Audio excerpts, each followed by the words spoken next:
Эрдэнэ болон тавтай мөрөл өндөр таагүй нэгэн сонирхолтой зүйлийн талаар ярина. Энэ юу вэ гэхээр ямар нэг хэмжээгээр том жижиг хамаагүй бизнес хийж байгаа хүмүүс нэг асуудалтай тулгардаг. Тэр нь юу вэ гэхээр өөрийнхөө бизнесийг бүгдийг нь өөрөө хийдэг. Онлайн шопч байсан хамаагүй. Жижигхэн бүр хамгийн жижиг бизнес ч байсан хамаагүй. Тэгэхээр энийг засахааргүй юу? Ер нь та яаж одоо бизнесээ системчлэх үү гэдгийг маш гоё дийлхэнгээр ярьж өгье гэж бодлоо. Миний би 2011 оноос хойш одоо олон төрлийн байгууллагад гүйцэтгэх хөтөлбөрөөр ажиллаж байсан. Тэгэхээр эндээс нэлээх алдаж исэн учраас үүнийгээ базаад та бүхэнд хүргэе гэж бодлоо. Ихэнх бизнес эрхлэгчид бол өөрийн бизнесийнхээ дотор нь гацчихдаг. Ер нь бол яахаа мэдэхгүй байдаг. Өдөртмийнхаа гал унтрах асуудлаа шийдэл юун түрүүнд ихээ мэдэхгүй тэгэл өөрсдөө ажиллаа л байдаг.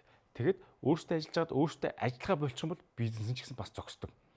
За энэ бол над ч гэсэн тохиолж ирсэн. Харин системийг өгсөрснөөс хойшоо хүн бол хүссэн цагтаа хүссэн хэмжээгээр ажиллаж бизнесээ удирдах боломжтой болдог. Тэгэхээр энэ бичлэгээр одоо танд бизнесээ хэрхэн өргөжүүлж таньгүйгээр өөрөө ажилдаг болгох, за эрх чөлөөтэйгээр өргөжүүлэхэд яг юу хийх ёстойг нь сануулахаар ийм видео хийж байгаа юм гэсэн үг. Тэгэхээр систем гэж ярьсан шүү дээ. Таны бизнес бол системгүй бол та өөрөө тэр систем чинь гэсэн үг. Тэр систем өвдвөл таны бизнес дагаад өвдөх нь шүү дээ. Та тэгэхээр өөрөө байж болохгүй. Таньгүйгээр угсардаг явдаг юм арааг хийх гэдэг шүү дээ. Тэгээд бизнес та өөрөө системд болж өргөн бол та хамгийн том саадна гэсэн үг тухайн бизнесийг. Ихэнх одоо том жижиг хамаагүй бизнес эрхэлж байгаа хүмүүсийн ойлгодгүй нэг зүйл нь бол тэд үндэ бизнесийг ажилуулахгүй байгаа. Харин өөрийнхөө толгойд байгаа тэр даалгавар төсөл өдөртмийн ажилч юу гэдэг юм уу тэднийг бүгдийг нь гар харахаар удирдах явдаг. Энэ одоо юу гэсэн үг вэ гэхээр та хойшин суугаад өвдөх ч юм уу завгүй боллоо гэхэд бүх зүйл чинь нуран унжихлана гэсэн үг. Таны бизнес гэдэг бол хийх ёстой ажлын жагсаалт биш ээ. Энийг бүгдээрээ ялгааг нь харъя. Тэгэхээр таны бизнес бол тодорхой тийм үүрэгтэй, таамаглаж болох үр дүнтэй, гүйцэтгэлийн нарийн процесс бүхий тийм системүүдийн цогц нийлбэр гэж ойлгох хэрэгтэй.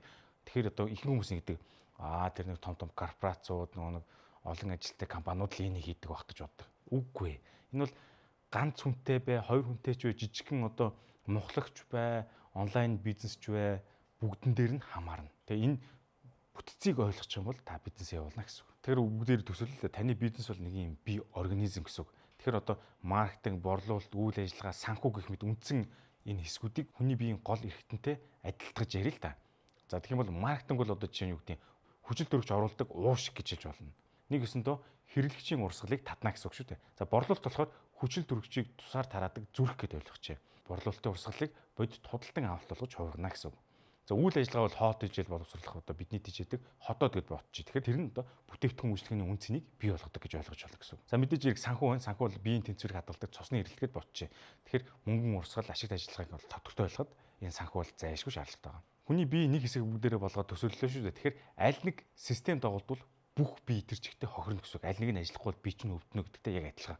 Ихэнх хүмүүсийн гаргадаг алдаа нь одоо энэ бидний ярьж байгаа систем хэмээх бүтцийг ухамсартайгаар зоглож барьж байгуулдаг гэсэн үг. Ерөөсөө загварчилдаг. Тэгэхээр одоо бизнесээ өөрөөсөө үл хамрах та байхгүй гадагшаа явсан амарч байгаа ч гэсэн бизнес чинь явж байгаа шүү дээ. Тэгэх юм бол эхний алхам болох энэ системүүдэд зоглож байгуулж эхлэх байгаа. Тэгэхээр та юу хийх ёстой вэ гэж асуулт гарч байгаа. Тэгээ юуны өмнө бол бизнесийн үндсэн одоо бүтцийг тодорхойлно. Ер нь том жижиг хамаагүй бүх бизнес ерөөсөө үндсэн 4 функцтэй байгаа. Бүтцэд хуваарлагддаг гэсэн үг. Мэдээж хэрэг төрөний дээр төрсэн шиг маркетинг, борлуулалт, үйл ажиллагаа, санхүү энэ дөрв дээр л бүх юм тогтно гэсэн үг. Ямар бизнес эрхэлж байгаа шалтгаалаад бусд функцууд одоо жишээлбэл юу гэдэг хүний нөөц гэдэг юм уу иймэрхүү хүмүүсийг нэмж хасаад явж болно. Гэтэ дээрх дөрв бол үндсэн бүх бизнест байдаг эхний гол зүйлүүд гэсэн үг. Ер нь би бол цаасан дээр ингээ гараараа зурчдаг. Та бол одоо цаасан дээр зурх боломжгүй магадгүй Canva-ны хийж байгаа. Canva-гийн whiteboard дээр ингээ бэлгийн бүтцийн төлөвлөд байгаа тэрийг аваад ашиглаад зурсан ч болно. За ингээ дараагийн алхам юу вэ гэхээр тэр бүтэц бүрийн зорилгыг тодорхойлно гэсэн үг. Өөрөөр хэлбэл энэ бүтцийн үүрэг юу вэ гэдэг асуулт гарч ирж байгаа шүү дээ. Тэгэхээр тэрийг бичнэ. За жишээ нь маркетингийн зорилго бол одоо юу гэдэг те хэрэглэгчийн урсгалыг татнаа. Борлуулалтын зорилго бол урсгал орж ирсэн тэр хэрэглэгчдийг худалдан авах гэж болгоно. Үйл ажиллагааны зорилго бол бүтээгдэхүүн үйлчлэгийг хүргэнэ. Санхүүгийн зорилго бол мөнгөн урсгал ашигт ажиллагааг тогтвортой байлгах гэсэн гэх мэтлэр ингэ тодорхойлж шүү дээ. Жишээ болгоод ярьж байна. Дараа нь тэгээд бизнес доторх бүх ажлуудынхаа чагсаалтыг гаргана гэсэн үг. Бүх чагсаалт гэж хэлж байгааг та бүхэн анхаараарай. Зарим бизнес эрхэлж байгаа хүмүүс бол 10 ажил байхад зарим нь бүр 200 ч хийж болно. Компани болгон хувь хүн болгон бүгд өөр байна шүү дээ. Жишээ нь одоо имэйл шалгах, контент бүтээх, үйлчлүүлэгчтэйгээ харилцах гэд энэ бүгдийг чагсаагаад бичнэ гэсэн үг та. Тэгэд ажил бүрийн зорилгыг тодорхойлно. За жишээ нь хэрвээ таны нэг ажил чинь одоо контент бүтээх бол түүний бүтээж байгаа зорилго нь юу юм те? Борлуулалтын урсгал татах юм байна шүү дээ гэдэг ч юм уу те. Тэгээ ингээ харахаар таны бизнесийн бүх ажил чинь тодорхой зорилготой байх хэрэгтэй. Заавал зорилготой. Тэр зорилго нь бизнесийн үндсэн функцүүдийн бус зорилготой заавал нийцэж явах хэрэгтэй шүү дээ. Хоорондоо гэж араагаар угсрагдана гэсэн үг. Зарим бүтцүүдийн зорилго нь хоорондоо нийцэхгүй бол та тэр бүтцийнхээ дотор зарим зүйлсийг орхитуулсан гэсэн тухайн ажлын зорилгыг буруу тодорхойлсон гэсэн үг шүү. Тэгэхээр та ингээд тухайн бүтцтэй зорилго тавьж байгаа бол тэр бүтцээ эцсийн үр дүнгээр нь харж сурна гэсэн үг. За энэ дуусаад юу болох вэ гэсэн үг. Тухайн зорилго чинь бүтцийнхээ зарим зорилготой нийцгүй бол тэр чинь ажил хэрэг бас хараахан явахгүй алдаа гарна гэсэн үг. Яагаад энэ бүтц зорилгоо эхлээд гаргаа гэж хэлээд байгаа гол зорилго нь ихэнх бизнес эрхэлж байгаа хүмүүс хэрэггүй ажлуудыг хийдэг хэлцдэг дандаа. Ягаад ч юм ингээл завгүй юм хийгээл хийдэг өдөр тутам. Энийг болиулахын тулд бүтц зорилгоудаа гаргаал гэдэг байна. За ингээд дараагийн алхам бол ажлуудаа тэдгээр зорилгын аль бүтцтэй нийцэж байгаагаар нь бүлэглэж ангилна гэсэн үг. За жишээ нь одоо борлуулалтын урсгал олно гэх юм бол тэр ажлуудыг маркетингийнхаа бүтцэд хамааруулах нь шүү дээ. Маркетинг гол зорилго бол одоо урсгал татах. Тэгээд үүнийгээ дараа тэр доторх ажлуудаа логик дараалалаар нь байрлуулж бичнэ. За жишээ нь одоо маркетинг ажлуудын нэг нь контент бүтээх байж болно шүү дээ. Нөгөөх нь одоо юу гэдэг нь те пост бичих гэж тийм үү те. Тэгэхээр энд бол логикով тэгэхээр контент бүтээх нь зөв байгааз учир нь контент бүтээгээд тэрнийхээ дараа пост бичдэг шүү дээ. Постныхоо доор контентынхоо линкийг тавьдаг ч юм уу. Ингэж уялдаа холбоо логик дараалал нь бодорой л гэж байгаа. Тухайн бүтцийнхээ ажил тус бүрийн алхмуудыг нарийн бичнэ. Дээр дүрцэн контент бүтээх жишээгээл дахиад авъя л да. Тэгэхээр контент бүтээхдээ яг ямар алхмуудыг хийдэг юм бэ? Борлуулалтын яриа ихтэй ямар шат амжилга явдсан юм бэ? За орж ирсэн датагаа яаж шинжилт юм бэ гэх ч юм уу те. Хүмүүсийн имэйл хаягуудыг ч юм уу те. Жишээ нь тэгээ үйлчлүүлэгчтэй харилцахдаа ямар дараалалаар алхмуудыг баримталт юм бэ гэхлээр уцаар ярих юм уу, дараа нь мэйл бичих юм уу юу гэдэг те. Энэ бүгдийг англиад бичиж гаргаснаар та бизнесийн системийг ерөнхийдөө ингэ зурлаад чадчих гэсэн үг. Өөрөөр хэлбэл контентын жишээн дээр яллаа. Тэрнээс л онлайн шоп ч юм уу бараа татах, захиалга авах гэдэг ч юм уу. Энэ болгон хувь хүн болгон бизнес болгон дээр өөрөөр гарна гэсэн үг шүү. Одоо бүтц болгон нэг систем буюу түүний доторх ажил болгон нэг юм процесс болж байгаа гэсэн үг. За харин ажлынхаа алхмуудыг та стандартчлна. Стандартчлалыг одоо стандарт operation procedure гэдгийг одоо SOP гэж товчилдаг юм. Англи хэллэгээр нь SOP гэж ингээд товчлоо бичиж явдаг. Тэгэхээр одоо энийг зүгээр базаад ерөөхдөө стандартчлах гэж яриа авчаа бүгдээрээ. Та ингэж системүүдэд зурулж бүтцээ гаргасны гол зорилго нь бол бизнес чинь өөрийгөө ажилуулдаг болох гэдэг шүү дээ. Эсвэргээр бизнесийнхээ системийг бүрэн зураглаж одоо загварчилж амжааг бол та ер нь жоохон сохроор илүү их ажил хийгээд нэг машинаар дугуйн хийргээд шаварт явахгүй наа гэсэн үг. Таны хийж байгаа тэр завгүй байгаа ажил чинь бизнесийн чинь аль хэсэгт яаж нөлөөлөд тэр нь одоо бие биетэйг хэрхэн уялдаж байгааг л мэдэхгүй болчихж байгаа гэсэн.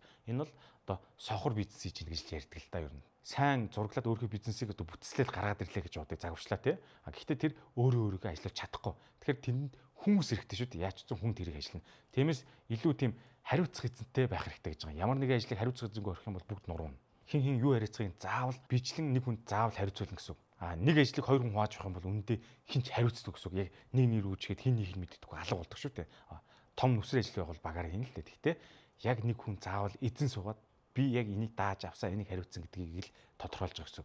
Ямар нэгэн ажлын процесс хариуцагч эзэнгүй байх юм бол тэр бол одоо нуран процесс биш болчихж байгаа гэсэн. Ихэнх одоо жижиг дунд бизнесүүд яг энэ хэсэг дээр хүчээ алддаг. Ягаад гэвэл бүгд дээр хариуцдаг нэг юм. Яг хин хийх тодорхойг бөөнөрөө дунд нь нэг юм даалгаврыг шийддэг ч юм уу. Бөөнөрөө тэр нь хийх байгаа гэд нэг нэгэндээ найддаг. Энэ бол хамгийн том алдаа юм аа. Эзэнгүй болохоор хин хин мэддэг. Тэгээд эцээцтэй бизнес явуулж байгаа одоо удирдах байгаа захирлч гэдэг юм уу таа ч юм уу те. Тэр хүн л чи өөрөө бүх буруутан болдог уу бүх ачаагаа үүрдэг шүү дээ. Анхнаас нь ажлынхаа тэр процесс болгон дээр эзэн хариуцагчийг тавь гэж байгаа. Ингэж чадахгүй бол бус хүмүүсийн одоо сул хийсэн ажлыг бүгдийн захирал нь өөр дээр үүрнэ л гэсэн үг шүү дээ. Ингээд та одоо ажлыг хариуцах эзэнтэй байх хэрэгтэй гэдгийг ойлголоо. За тэгэхээр энэ хариуцах эзэн дээр хоёр төвшний одоо хариуцагч эзэн хэрэгтэй болдог. За тэрийг одоо тайлбарлая. Нэг нь бол одоо процессыг хариуцж байгаа юм гэсэн үг. Тодорхой нэг ажлыг процессыг хариуцна гэсэн үг. Нөгөөт нь болохоор бүтэн системийг хариуцна гэсэн үг. Бүгд систем буюу түүний доторх процесс бүрийг хариуцгах гэсэн үг. 10 хүн цэрэг боллоо гэхэд тэрийг нэг 10 гэж үзэх юм бол 10-таа хариуцах нэг хүнийг одоо системийг хариуцгах гэж байгаа. Дотроо нэг 10 өөр ажлыг хариуцах нэг хүнийг болохоор тухайн процессыг хариуцгах гэж байгаатай адилхан гэсэн үг. Зүйрлэж хэлэх юм бол. За бүр ойлгомжтойгоор одоо контентын жишээгээ дахиад авъя л да. Таны бизнесийн маркетинг бүхэл систем дотор бүтц дотор чинь YouTube контент бүтээх процесс байлаа гэж бодъё. Тэгэхээр өдөр тутмын нэг ажил нь болохоор YouTube контентыг бүтээгээд пост хийх гэж байгаа. Тухайн ажил буюу тухайн процессыг эзэмших хүн тухайн видео хийнэ гэсэн үг, хариуцж гин гэсэн үг. Асуудал гарвал тэр үнтэй ярина. Чиний видео чи юм байна гэдэг. Системийг хариуцж байгаа хүн гэдэг нь таны маркетингийн менежер эсвэл одоо маркетингийн газрын захирал гэдэг юм те. Тэр хүн гэсэн үг. Нэг контент бүтээгэн дээр маркетингийн том системийн нэг хэсэг болж байгаа гэсэн үг. Тухайн процессыг хариуцж байгаа асуудал шийдэж чадахгүй л нөгөө нэг системийг хариуцж байгаа хүн дээр очно гэсэн үг. Дээшээ дээд алтан тушаалт гэдэг ч юм. Ийм байдлаар ангилж байгаа. За дээр нэмээд тэр ажил болон процессыг хариуцж байгаа хүмүүсийнхээ гүйцэтгэлийг зөв гүйцэтгүүлж хариуцлага тооцох зарим арга хэмжээг авах процессыг бас давхар бодно шүү дээ. Энэ бол ойлгомжтой. За ингээд дараагийн алхам юу вэ гэхээр тайлагнах шугам гэж байгаа юм. Тэгэхээр тухайн процессыг хариуцж байгаа ямар ажил хариуцдгаа дээдлийнхээ хүнд тайлагна. Тэр үн бүр системээр томоор нь харж байгаа хүнд тайлагнаа л гэсэн үг. Энийг одоо тайлагнах шугам гэж хэлж болно. Дараа нь тэгээд систем бүр болгондоо та KPI бодох хэрэгтэй. Key Performance Indicator гэдэг үгний товч шүү дээ. Үзүүлэлтийг хэмжиж тодорхойлно гэсэн үг. Ингэж хэмжсэний үр дүнд та тэр тухайн зорилго стратегийг зөв явж гэнэ үү, буруу явж байгааг заавал ойлгох шаардлагатай буюу алдаа гарсныг илрүүлээд өөрчлөх боломжтой болж байгаа шүү дээ. Нэгсэндээ та ингээд бүх хамгийн юм хийгээд байхгүй хүмүүсийн бөөгнөрлөг үсэхгүйгээр харин зохион байгуулалттай бизнестэй болж байгаа гэсэн үг. Тэгэхээр маш олон жижиг дунд бизнес эрхэлж байгаа хүмүүс өөрсдөө бизнесийг бүрэн зургалж чадаагүйгээс хамгийн юм өөрөө хийгээд байдаг алдаа нь иймэрхүү бүтцээ зөв тодорхойлохгүйгээс л болж байгаа. Ер нь ингээд жижиг дунд компаниудыг харж байгаад нийтлэх маш их алдаа гардаг. Тэр нь юу гэхээр хин нэг та ажиллаа юм те. За энэ сошиал медиа хариуцсан ажилтан болоё. Эсвэл одоо юу гэдэг нь те контент менежер болоё гэдэг ч юм уу. Тэгсэн мөртлөө тэр хүнээрээ яг 100% юм хэлэхгүй өөрөө бүгдэнд хариуцаад байх юм бол өөрөөсөө хамааралтай бүх шийдвэрийг та өөрөө гаргаад байх юм бол одоо юу гэдэг нь те тухайн процесс жоохон алдаа гарна л гэсэн үг. Тэгэхээр яг тэр хүн юу хийхийг нарийн сайн тодорхойлол гаргаж өгсөн. Энэ хүрээнд та энэ шийдвэрийг гаргана ч гэдэг юм уу те. Юу хийх ёстой, системийн үр дүнд нь яг ямар үр дүн гаргахын те, тэрэнд хүрэхин тулд ямар шаардлагатай бүхий л нөөц одоо эрх мэдлүүдийн те, тэр эзэмсэн байхыг даалгаж хэлхийг хэлж байгаа. Танаас бүх юм хамааралтай байж болохгүй шүү дээ. Бүх юм талаас асуугаад байвал чи систем биш болчихно. Ийм маягаар хариуцлагыг одоо яг хариуцсан хүмүүст нь шилжүүлж игснээс хойш бүх зүйл чинь үнэхээр гоё жигд усны урсгал шиг сайхан тунгалаг явна гэсэн үг. Тэгэхээр бизнес чинь таны цагийг сорж идэлгүйгээр маш хурдан өргөжнө. Тэгээд та өөртөө цаг гаргаад зөвхөн алсын хараа, холын дараагийн эдэн жилийн их төлөвлөгөө гаргахад цаг чинь гарна гэсэн. Ер нь ихэнх бизнес эрхлэгчдийн хамгийн түгээмэл одоо бодогддог тархинд нь байдаг бол юу гэхээр бусд хүмүүс миний хэмжээнд хийж чадахгүй шүү дээ. Заавал би өөрөө хийх ёстой гэсэн бодол байгаад идэг.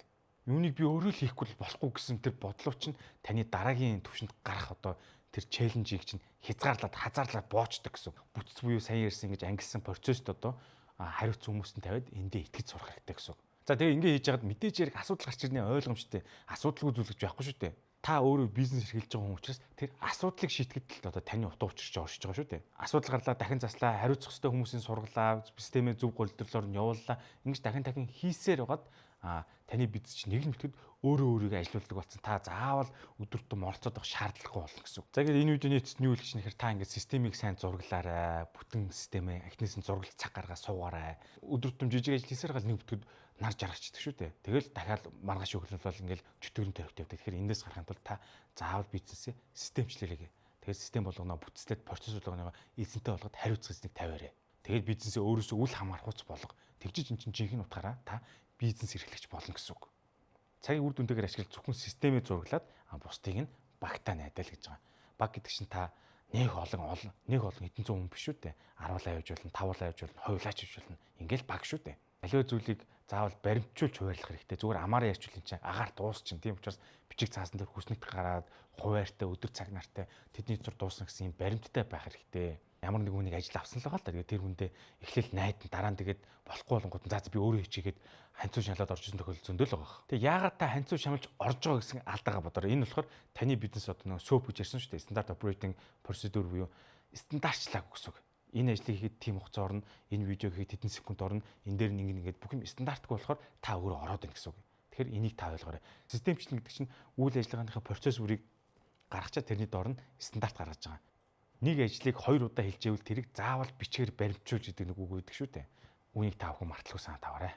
За ингээд өнөөдрийн видеог дүнэлэх юм бол одоо өөрийнхөө бизнесийг бүтцлээд хэрхэн системтэйгээр ажиллахыг та бүхэн товчноор ярьж өглөө. Өшөөд илрүүлэх юм бол зөндөө зүйлэн дээр гарч ирнэ. Хамгийн багаар ингээд хураангуулаад өнөөдөр ярьчлаа. Тэгэхээр энэ видеоноос танд хэрэгтэй зүйл гарсан байх гэж найдаж байна. Хэрвээ та бүхэнд одоо контент бүтээх хэрэгцээ шаардлагатай бол энэ доор description болон коммент байгаа линкээр ороод задлан комментэд нэг дээр тэнд одоо маш гоё хамт олон бүрдсэн нэгэндээ туслаад YouTube зад хичээлийг бас бүрэн бүрэлдэхүүнээр нь үзэж байгаа. За дээр нь сар болгон шинээр маш гоё хичээлүүд орж байгаа шүү. Та энэ комментэд нэгтснээрээ хамгийн хэрэгтэй мэдээллийг. За дараагийн удаа илүү сонирхолтой сэдвээр бичлэг орно. Тэр хүртэл хүлээж гараа. Тунгахгүй болцгоо.